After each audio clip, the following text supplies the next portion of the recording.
Hello and welcome to today's video. Now in today's video we'll be taking a look at two stocks on the index. Now the index will take a look at it, the Nifty Midcap. We'll take a look at what option buyers can do with it plus what option sellers can do with it. Apart from that, we'll take a look at State Bank of India and Powergrid. Both are F&O stocks. So we'll take a look at what the equity traders can do with it, after which we'll take a look at what F&O traders can do with it so as to make a profit. Now coming to the news, now I believe this coming week there is now significant news that is going to be having an effect. This is all news is rather relating to the big names like HDFC Bank, Kotak, ITC, Hindustan Unilever, ICCI, BPCL, HPCL, to name a few. All these will be releasing its results, and on Monday, in fact, banking heavyweights results will be coming out, and the market will be waiting to see how those basically affect the market in general. So that is something that will be more affecting the market also. Then another thing people will be watching for is how the market performs in terms of FII and DII activity.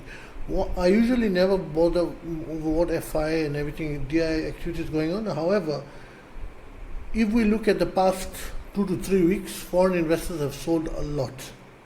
And they have done it quite brazenly in the fact that we have seen clearly an exodus of funds of foreign investors leaving India and as they're shifting their focus to China. So now what we're going to have to see is that trend continues. This is if we look at the total number of foreign investors have sold in the past, let's say 2 to 3 weeks, is as big as major events which have happened in the past of, let's say, 2008 and everything. So it is a thing that I believe the big investors in India will be watching, domestic also, as if this outflow continues at this pace, then it will not be good for the general equities. The indices these days are on the I would say decoupled from the indices as from the market in general, as they no more represent, let's say the Nifty and BANKNIFTY no more represent actually what is happening in the general market overall, and that is something most have acknowledged and even state. So now the main thing which I believe this coming week, the company specific news is going to be affecting the stocks because the results are coming out, and in fact the results which have come out thus far have been lackluster. They've not been anything special. So we'll have to see whether the big banking heavyweights, for example, like HDFC, Kotak, ITC, Hindustan Unilever, these type of big heavyweights, whether the results have something that indicates positivity or they're again going to be lackluster. If they're lackluster, then expect the market to do even worse in the coming trading sessions. So that is my view for in terms of the news. There's nothing specific that can be discussed with local or international. So now we'll pop onto the stocks which have been covered today.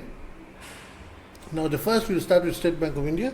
Now State Bank of India, everyone who has been watching my videos knows I've covered it twice. The first time was when it was basically starting the box range, and I had shared this. I have not updated these levels from the last videos.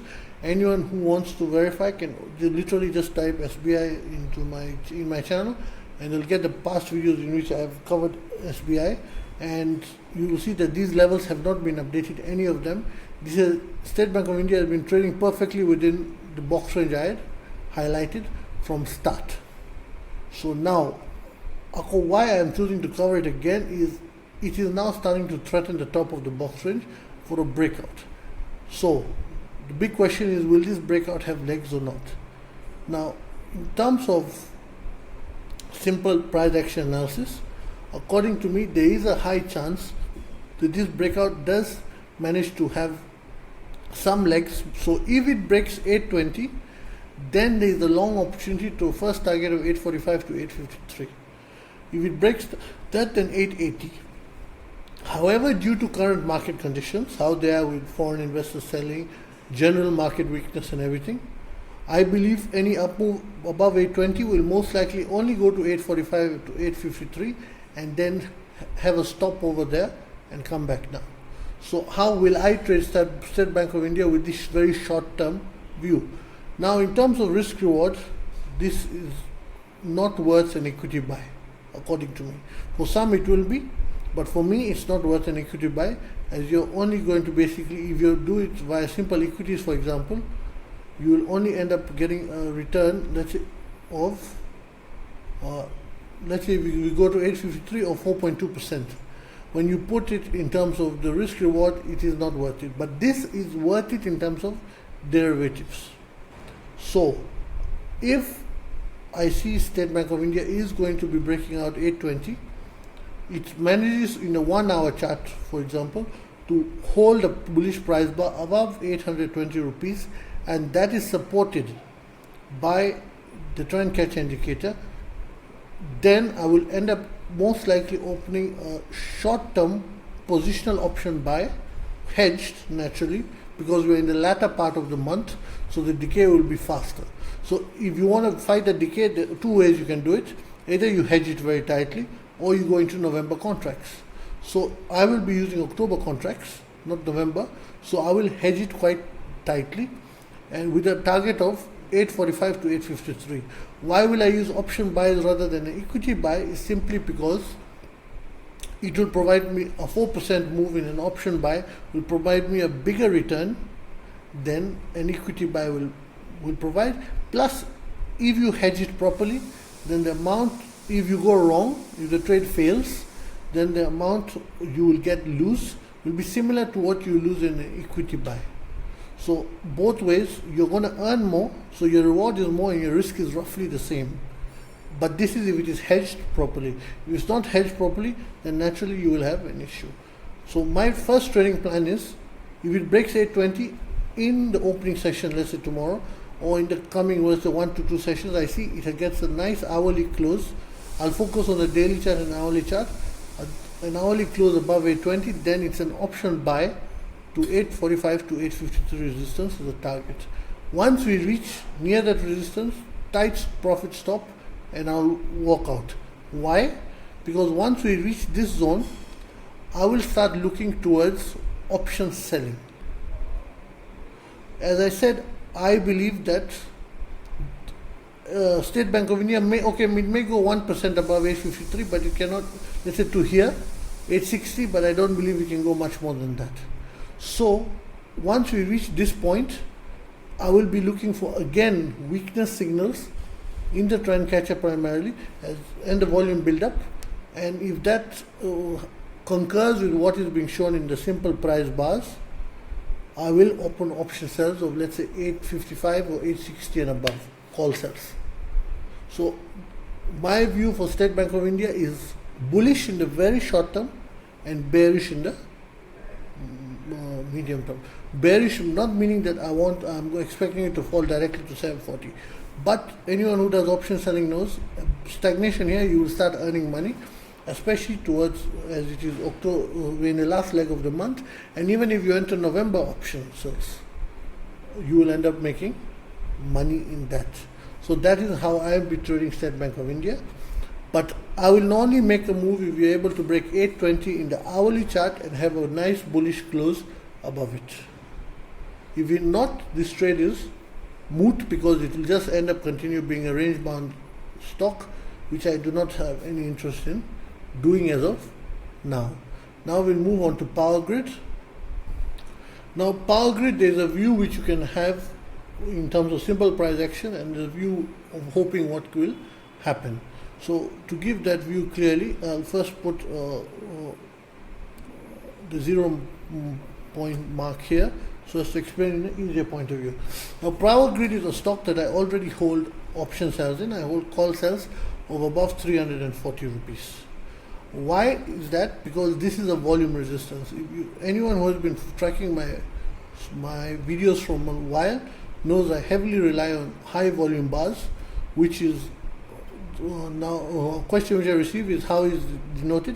High volume bars is my own indicator which I've made. If you want to get access to it, then you can contact on the WhatsApp number shared in the description below, and you'll be guided on how to get it. Now, how the high volume bar works is, as long as this was a bearish high volume bar, so as long as it is below this, it's going to find it very hard to have a breakout. So any up move, we can see after it formed this high volume bearish bar, all up moves have failed. It tried it here, and then after it's been a series of black candles. So due to that, I'm already holding call sales above 340, which are in a profit, and I'm keeping on tightening the profit stop as we're nearing expiry. Now, as long as Powergrid is trading between the volume resistance of 340 and the support at 320, which is a simple support, you're not going to get any clean move. This is a range that's going to break both bullish traders and both bearish traders, as it's going nowhere. So this is more of an option selling range. So now why people ask, okay, if you sold calls and it's in a box range, why did you sell puts? Now I wouldn't sell puts because it has a higher likelihood of going down. So if that happens, it can start moving down at a very fast pace. So due to that, I've entered the less riskier option sell of entering only call sales. And now what is my trading plan going ahead? Now as long as it is going to be below 340, I'm going to let the profit stop handle the whole thing. By chance it breaks 340, then it's a small long to 348, which is another major resistance, and until it clears 348, it is not out of the bearish territory. But if it manages to clear 348, then 364 and way above. So as long as Powergrid stays below 348, it's in control of the bears.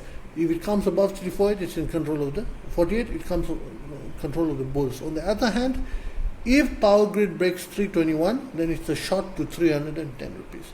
So overall on Powergrid, I am bearish technically, as long as it's below the volume resistance at 340 and the quant resistance at 348. That zone is what is going to hold it down. And even if you look at it in terms of simple price action, all the moving averages are key moving averages are above it apart from one. So it's basically, it's got a lot of resistance to deal with, and any spike towards this point should not be taken as an equity buying position, because it can falter at any of these two resistance. Only if it is able to clear 348 in a clean manner, that is when it should be considered as an equity buy. Until then, it's a stock which is more suitable for the derivative space rather than the equity space. And this is a trend which is going across the market as of now, as most stocks have been beaten down, and they are now at a point at which either it's going to form a bigger box range and frustrate people, or they're going to most likely break down to the downside if there is no improvement in the market dynamics as of now. Next, we'll take a look at the Nifty Midcap Expiry. Now, the traders who watched my Nifty Midcap video on last Sunday, they can open the chart and they will see I have not had to update any price levels, as the price levels I provided have done their work perfectly. They basically have managed to keep the index within the range which I had said the whole time. So what's my trading plan now for the Midcap Nifty? Now, the Midcap Nifty has two strong resistance and two strong supports which are holding it in a range. The first big box range is between 13,180 and 12,900, and this is the box range that kept it the whole week in bay. You can check the video of last Sunday and you'll see the levels are the same, and it has kept it in bay, and I said that that's most likely what's going to happen. Then we have a smaller box range which is between 13,100 and 12,980. Now tomorrow, since it's the expiry, I personally, if I'm going to do an option buy, I'm not going to do in the options expiring tomorrow, I'll do in the options expiring next week. Why? Due to the severe box range it is in, the option decay is going to be faster than it usually is, even on expiry day. On expiry day, option decay is already very unfavorable for option buys, but now it's going to come worse. So, as long as it is between, especially 13,100 and 12,980, I won't touch any option buy. If it tries to break 13,100, then I will go for a long to 13,180, and by chance it breaks that, then 13,300. On the other hand, if it breaks 12,980, then a shot to 12,900, which is a very strong support. So if this goes, then it's a clean fall to 12,760. So as of now, it's going to continue trading as it has been trading the past 1 week, box range. And now what I've said, what I'll do in option buying. Now what will I do in option selling? Now option selling, due to the tight range it has been in, and as I said, tomorrow on Monday, there are a lot of big stocks releasing the results. Now they naturally should not affect the Midcap Nifty as it's a Midcap index. But how the market works in general, whoever has been day trading the indices or by option buying or option selling knows if the bank nifty starts shaking, this one's also going to do the same. Or in any direction shaking, I mean. So I will prefer to take a cautious approach to option selling. As let's say last week in the video I had said I'm selling basically this range, small range, and it worked out well. But this week I'm going to sell calls above 13,180 and puts below 12,900. So I've gone further away, and as the market opens I will sell both sides and keep a profit stop. As I said, the decay will be faster. Since the decay will be faster, the option sales are going to go into a profit faster. So you'll be able to put a profit stop pretty early into the trade. The profits won't be that great because the premiums due to the box range are low. So there's not much to earn, but there is something to earn.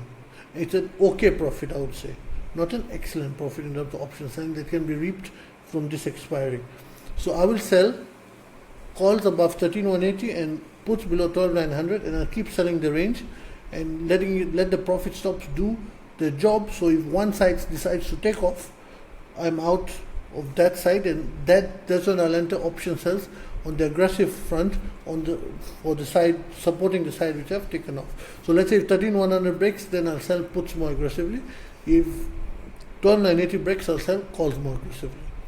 That is it. But until then, I will just sell the range and just sit and let it be. As everyone who's been watching the videos knows that the full fall was caught, and even the option selling plans which I've been sharing for intraday option selling for expiry have all worked. So profits have been made, so it's better not to chase this expiry when it is a day full of big stocks releasing news and we're in such a range. So that's it for today's video.